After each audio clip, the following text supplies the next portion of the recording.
The SEAL motto is the only easy days yesterday, so that would infer that, hey, you're always uncomfortable. They make us do plenty of drills and different training throughout my career, specifically more in buds, that's teaches you to be comfortable being uncomfortable. If you take drown proofing, they tie your hands and feet, throw you in the pool, make you do a whole bunch of drills. To a lot of people, that would be uncomfortable. Right? Your hands and feet are tied, you're in a pool, but it's a heated pool and it's in San Diego, and there's 6 instructors swimming around and they're not gonna let you drown. It's 6 months long. It's big, it's overwhelming, but I broke everything down into one bite at a time. Because if you focused on, hey, look, how am I gonna get through 6 months, that would be much too overwhelming for me. So I broke everything down into one meal, one bite. So hey, if I could make it to breakfast, awesome. If I can make it to lunch, even better. Dinner, okay, cool, let's see if I can do it again the next day. And I did that throughout my entire career, no matter what I was involved in, what I was doing. Everything was down, prioritized list, top to bottom, one bite at a time, the most important things first.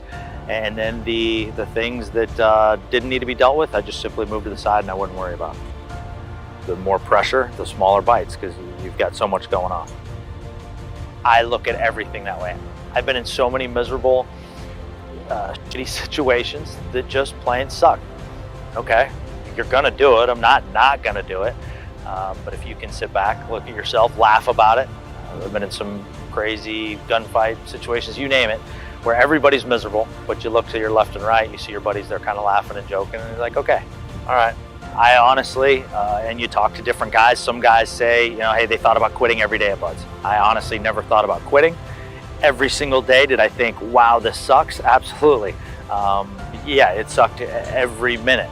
But the way I looked at it was, hey, look, I looked at these instructors. If they can do it, I can do it. There's nothing that they've done that I can't accomplish as well. The majority of the people that don't make it through the program simply quit. So they choose not to be there. Not that they couldn't do it physically, but they choose not to be there.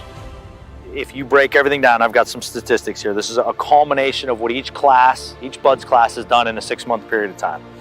Each student runs 1,627 miles during that time, swims 134.2 miles, runs the obstacle course 39 times, conducts 42 dives, spending 61 hours underwater.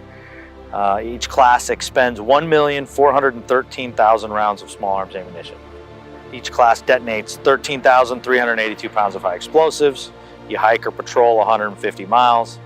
You complete a combat conditioning course, which is a 12-mile run, wearing 70 pounds of gear in 3 hours or less. And then if you add it all up, basically the equivalent of swimming from Cuba to the southern tip of Florida and then running all the way to New York City.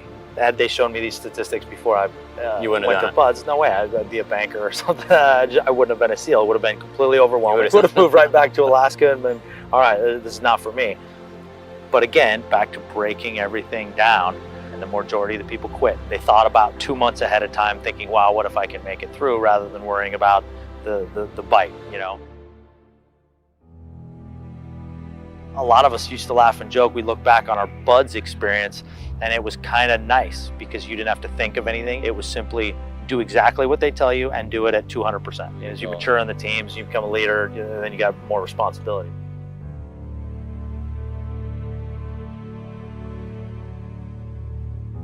I remember a drill that our teachers had us do, and it had to have been 3rd grade. I don't remember exactly, but it had been around 3rd grade.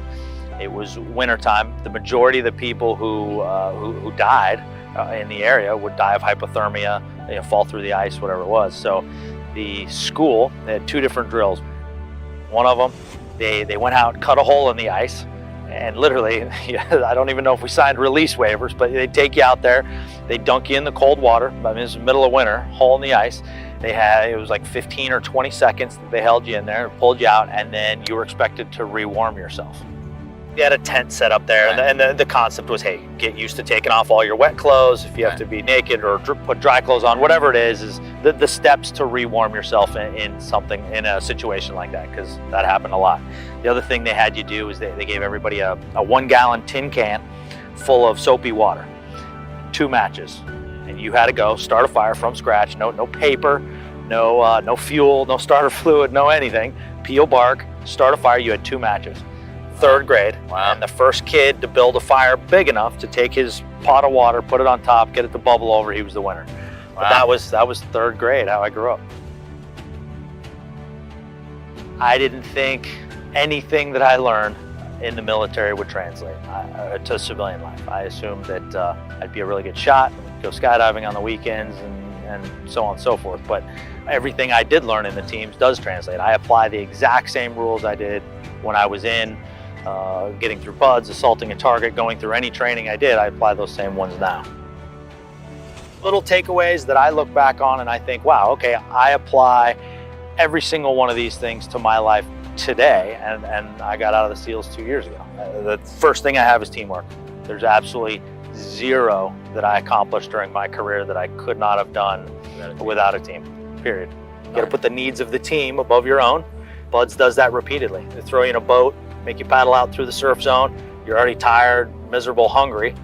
And then, you know, the boat gets flipped over in the surf and you gotta work together as a team. It's very easy to see who's willing to put the needs of the team above their own. The folks that pull back and worry about their own needs, they're typically not the ones standing there at the end. Prioritize and eat one bite at a time.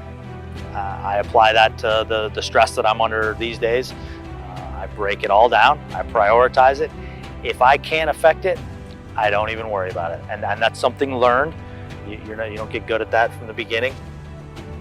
Be all in all the time. A quote from Tommy Valentine, was one of the better leaders at the command for a long time. And he used to ask a lot of the new guys, at what level are you willing to participate? And the only right answer was be all in all the time. Whether you're sweeping the floors, charging a machine gun nest, whatever it is you do, I don't worry about 2 weeks in advance. I worry about what I'm doing right then in the moment, that I'm gonna do that as best as I can. I look back and think, okay, listen, I'm nobody special. I haven't done anything different or better than anybody else, but I look back and think, okay, I lived through that situation. I can deal with this.